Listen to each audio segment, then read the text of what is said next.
Hello, hello, and welcome to my channel. This is Elise here of Plan with Elise, and today we are taking a look at my reading journal and the books that I read in November. This video is a collaboration with my friend Jess over at Knit Plan Jess.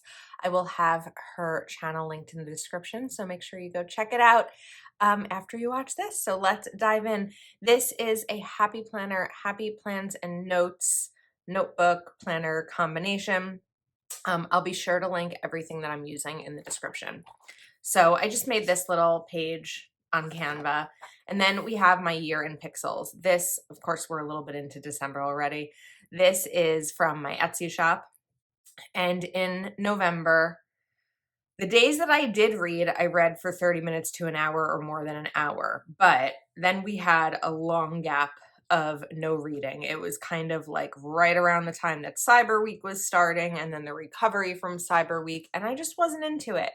And I don't want to force myself to read when I'm not into it. So I feel like there's a lot of yellow as we're looking throughout the year, but there's also a lot of purple. I also realized that I shouldn't have done the yellow here. So we're just going to use my white pen. There's a lot of purple, and the purple is the more than an hour, and so there was a decent amount of reading done. Okay, let's flip to November. So I finished 7 books in November.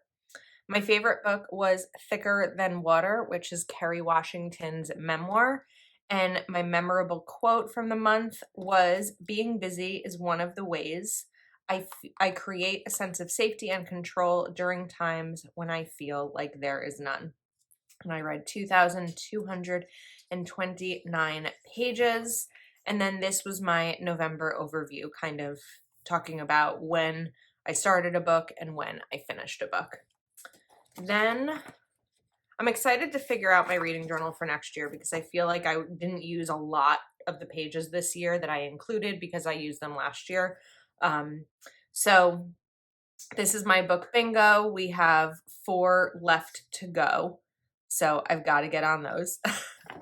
And then these were some pages that I had originally made of authors that I liked, and I was planning on, I've actually read a couple of these, planning on kind of mapping things out. I may bring some of these into my planner for next year, but I'm not sure yet. We will see. Okay, so quick note, in some of my last couple months videos, you may have seen me like quickly flip past these pages, and I have an exciting collaboration. I have been working with Reese's Book Club over on Instagram, and I created this bookshelf tracker that has all of their monthly picks listed in there. And if you just go to their website and sign up for their newsletter, you'll be able to get this for free. In addition to this is a multi-page reading the Reese's Book Club picks. It was a dream to work with them and a lot of fun, and glad that it's now available. So then we have my reading 25 books, 50 books. These were just examples that I had created to share on Instagram, but this is my 100 book cover tracker. We are at, as of the end of November, 97. As of today, which is December 6th, we are at, 93. As of today, we are at 96. I've read 3 books so far in December, so I should reach my 100 goal, but I love seeing the book covers all here. This is maybe my favorite addition to my reading journal this year. Okay, then, and in my description, in the Etsy listing, I have a tutorial video about how you can print your book covers for these. Then we also have my OG, my original Reading 100 Books tracker. So just a few more to go. And then I also recently created an audiobook tracker for all the audiobook lovers out there. Now let's jump to another Reading 100 books and then my monthly review. So in November, again, 7 books, 2,229. Does that say 18? That can't say 18. Did I read 18 books in August? That would be a crazy number. I guess I did. There's a lot of reading in August. I had a lot of pool time and I read a ton. Wow. Okay. Well, the 18 definitely helped make up for the one that I read in June. And I guess the 5, but I mean, I had some high months here. And it's interesting because last year I finished 100 books by November. This year that didn't happen, but I feel like I've had I've had 1, 2, 3, 4 months where I read over 11 books. So it's just strange. Okay, now we have my book review pages, and this is where we're going to talk about the books that I read and whether or not I recommend them. So we need to jump to November. Okay, first up was The Woman in Me by Britney Spears. I was hesitant to read it. I wasn't sure how truthful it would be because all I've seen of Britney Spears over the last several years is what I've seen on her Instagram, which is just a little confusing. But I found it to be a really good book, and it kind of brought me back to the Britney that I grew up loving. So it was a really good book. It was a little bit sad when you consider everything that she's been through and had no control over her life for so many years. But if you are a fan of memoirs, I would definitely reach for that. Okay, Lucinda Barry, Keep Your Friends Close. This one hurts me to rate. I'm giving it a 3 because as far as books go, it was decent. The reason it's getting a 3 is as far as Lucinda Barry books go, it wasn't her best. So Lucinda Barry is one of my favorite authors. I've read almost all of her books, and she writes thrillers. And most of her thrillers are thrillers, like real full-blown thrillers. This one was a little bit more of like a murder mystery.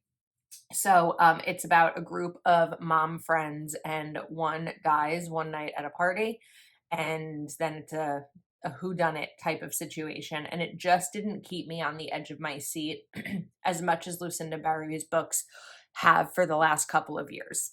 If I had read this and it wasn't a Lucinda Barry book, I might have given it 4 stars. Probably would have given it 4 stars, so I don't know if it's fair for me to give it 3 just because of the author not writing what I expected from her, but it was still a really good book. Now I feel bad. I don't know. We're gonna go for 3.5 stars. How about that? These printables, by the way, are also in my Etsy shop. Okay, my favorite book of the month was Thicker Than Water. This is a memoir by Carrie Washington. I love everything that Carrie Washington does, and I was thrilled to read her memoir and learn more about her life. And I found that a lot of her mindset on things I definitely related to, and there's a reason that I love her. So again, that favorite quote, being busy is one of the ways I create a sense of safety and control during times I feel like there is none. Maybe Next Time by Sessa Major, I don't know if I'm saying that name right, was the Reese's Book Club of the month. This is a kind of like a Groundhog's Day type, I don't know if Groundhog's Day is the right phrase. A woman suffers a tragedy, and the next day wakes up and it happens again, and it happens again, and she spends the book trying to prevent it from happening. I feel like that's the most I can say about it. Now, it is her husband who dies. That's the tragedy. And I feel like it was really powerful there's 3 parts in the book. Within the first part, I cried. I really rarely cry at books. This is maybe like the second book I've cried during this year. And I just found it to be really powerful and a really beautiful story. The memorable quote is, "Be where you are, otherwise you will miss your life." Now, I want to talk about the page count for a second. So you'll notice most of these are like 1 to 2 pages or 1 to 2 days that I read them between. This is a higher count book to have read across 2 days, but it was a really good book that I couldn't stop. Okay. Wait, I'm missing one. I just realized I was missing one. Silence Between Us was a book that I started in October, but I didn't finish until November. So this is a young adult fiction disabilities. This is about a deaf girl who goes to a hearing school, and it was one of my book bingo about an author with a disability, and it was a good book. And it was the first time I've ever read a book where one of the main character signs instead of speaks. And it was a lesson in sort of the way that authors can write signing versus speaking, and as a reader, reading that. So it was definitely a different type of read for me, but it was really enjoyable. And the quote is, just because you didn't understand something didn't make it any less significant. Okay, let's get back to another memoir. If You Would Have Told Me by John Stamos. This book was phenomenal. Probably my second favorite of the month. I love John Stamos. I was really interested in his story. You know, as many people my age grew up watching him on Full House, and then he married Rebecca Romaine, and then whatever else we've seen him in. But truly loved it, really enjoyed his perspective. And this is probably my favorite quote of the month, aside from Carrie Washington.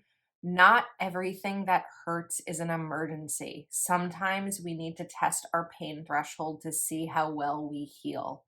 And I really resonated with me. It's such a good sentiment, right? Sometimes we're in pain and it feels urgent and emergent, and it's so, but sometimes we need to test our pain threshold and see how well we heal, and not everything needs to be fixed immediately. Amazing book. The Passenger by Daniel Hurst. Daniel Hurst is quickly becoming one of my favorite authors this year. I've read a lot of his books. I've actually read 2 of his books so far in December, and I'm about to read the 3rd because I said today's December 6th, and it's also his birthday, but there's a new release today. It is the 3rd of The Doctor, the Doctor's Wife, the Doctor's Mistress, Doctor's Widower, and I'm really excited to read that today. I'm probably going to start it as soon as I stop filming this video. So The Passenger is about a woman on a train, and the man sitting across from her is trying to rob her. He has another man at her apartment with her daughter, holding her hostage, but the daughter doesn't know she's hostage because she thinks it's her boyfriend. And just a really good thriller with a time limit, right? One of those thrillers that psychological fiction, but she's on the train. There's a certain amount of time until she's off the train. Is he going to achieve what he needs to achieve? He doesn't know that she has secrets. There's secrets all around. Really good book. Totally easy to do a one-day read for me. About 300 pages is like my sweet spot for a one-day read, because that'll take me about 3 hours to do. And I can just do that, you know, in the morning, a little bit on my lunch break, after work. So those are my November picks. Really excited to have come into December with 93 books finished, to hopefully reach my goal of 100. I was kind of thinking maybe 104 to beat last year's 103, but reading is not a race. It's not a competition. I'm definitely going quickly in December, and if I get to 104, that's amazing. And if I only get to 100, that's fine too. If you get to 2 books in the year, or 1, that's amazing as well. Just pick up a book and read. All right, that's a wrap. Everything will be linked in the description. Make sure you go check out Jess's video as well. Thanks for hanging out with me, and I will see you soon.